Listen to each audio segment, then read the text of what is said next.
Sir বাইদেউসকল, মোৰ YouTube চেনেলটিলৈ আপোনালোকক স্বাগতম জনাইছোঁ। আজিৰ এই ভিডিঅ'টিত আসাম টেটৰ বাবে অতিকৈ গুৰুত্বপূৰ্ণ পৰিৱেশৰ কেইটামান চমু প্ৰশ্ন উত্তৰ লৈ আহিছোঁ। ভিডিঅ'টি ভাল লাগিলে লাইক, শ্বেয়াৰ আৰু কমেণ্ট কৰিব। বলক এতিয়া পলম নকৰি ভিডিঅ'টি আৰম্ভ কৰোঁ। ভাৰতবৰ্ষত বন্যপ্ৰাণী সুৰক্ষা আইন কিমান চনত প্ৰণয়ন কৰা হয়? 1972। বনাঞ্চল সংৰক্ষণ আইন কেতিয়া প্ৰৱৰ্তন কৰা হয়? 1980। পৰিৱেশ সুৰক্ষা আইন কেতিয়া প্ৰণয়ন কৰা হয়? 1986। কোন চনৰ পৰা ব্যাঘ্ৰ প্ৰকল্প আৰম্ভ কৰা হৈছিল?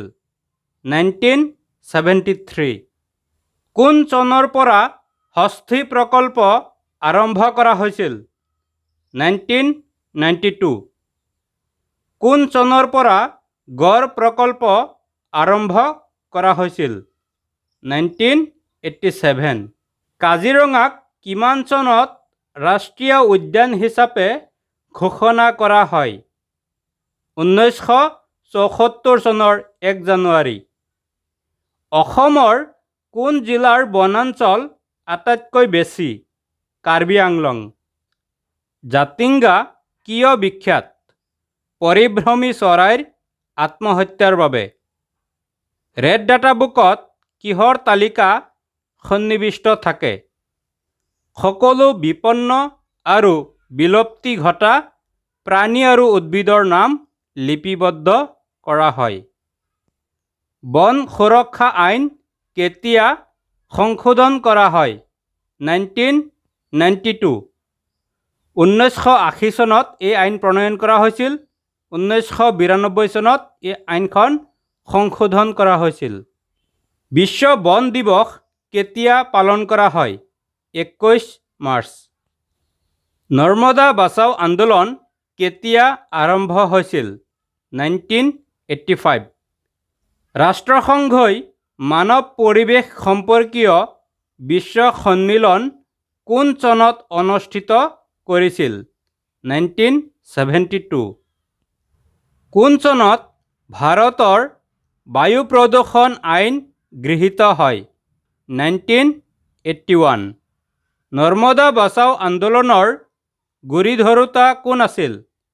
মেধা পাটেকাৰ। চিপকো আন্দোলন কেতিয়া আৰম্ভ হৈছিল? 1973। চিপকো আন্দোলনৰ গুৰিধৰোঁতা কোন আছিল? সুন্দৰলাল বহুগুণা। চিপকো আন্দোলন প্ৰথমে ক'ত আৰম্ভ হৈছিল? উত্তৰাখণ্ড।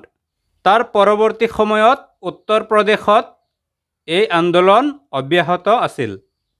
1600 চনৰ পৰা বৰ্তমানলৈ পৃথিৱীৰ পৰা কিমানবিধ প্ৰাণী বিলুপ্ত হৈছে? 270 বিধ। এই বিলুপ্ত হোৱা প্ৰাণীবোৰৰ ভিতৰত কিমানবিধ প্ৰজাতি পক্ষী? 150 বিধ।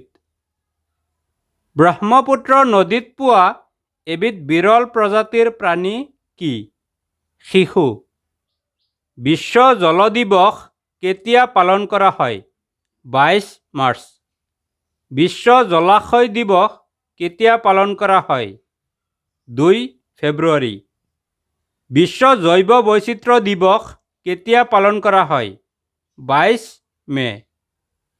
বন্যপ্ৰাণী সপ্তাহ কেতিয়া পালন কৰা হয়? অক্টোবৰ মাহৰ প্ৰথম সপ্তাহ। বিশ্ব বাসস্থান দিৱস কেতিয়া পালন কৰা হয়? 3 অক্টোবৰ তাৰিখে। বিশ্ব পৰিৱেশ দিৱস কেতিয়া পালন কৰা হয়? জুন মাহৰ 5 তাৰিখে। বিশ্ব সাক্ষৰতা দিৱস কেতিয়া পালন কৰা হয়?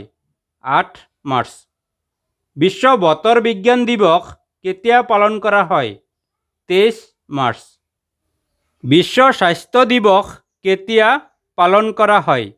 7 এপ্ৰিল। বিশ্ব ঐতিহ্য দিৱস কেতিয়া পালন কৰা হয়? 18 এপ্ৰিল।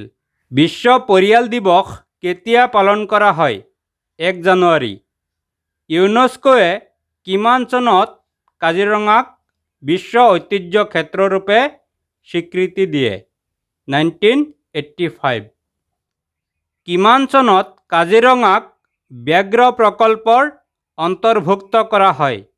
2007 চনৰ 3 আগষ্ট তাৰিখে। মানাহ ৰাষ্ট্ৰীয় উদ্যান কেতিয়াৰ পৰা ব্যাঘ্ৰ প্ৰকল্পৰ অন্তৰ্ভুক্ত হয়?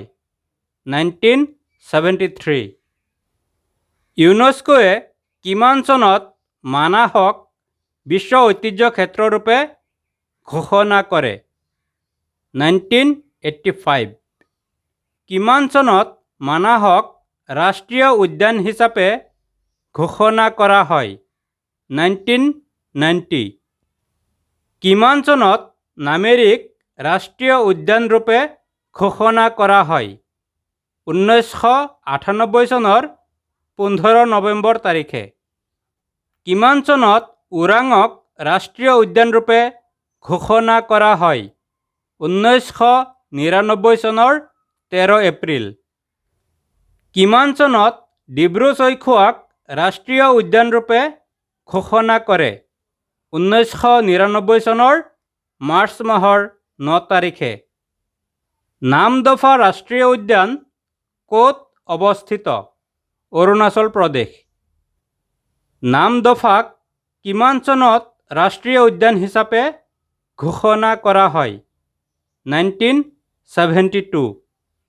পৃথিৱীৰ সৰ্বোচ্চ ৰাষ্ট্ৰীয় উদ্যান তথা ব্যাঘ্ৰ প্ৰকল্পটোৰ নাম কি? নামদফা ৰাষ্ট্ৰীয় উদ্যান। নামদফা ৰাষ্ট্ৰীয় উদ্যান সমুদ্ৰ পৃষ্ঠৰ পৰা 4000 মিটাৰ উচ্চতাত অৱস্থিত। পানী সংৰক্ষণ আইন কিমান চনত প্ৰণয়ন কৰা হয়? 1974। বায়ু সংৰক্ষণ আইন কেতিয়া প্ৰণয়ন কৰা হয়? 1981। কাশ্মীৰৰ পৰা অসমলৈ অহা চৰাইকেইটাৰ নাম লিখা। ষ্টাৰ্লিং, ধৃতৰাজ, বালিমাহী। ইউৰোপৰ পৰা অসমলৈ অহা চৰাইবিধৰ নাম লিখা। চাতক চৰাই। ভিডিঅ'টি চোৱাৰ বাবে ধন্যবাদ।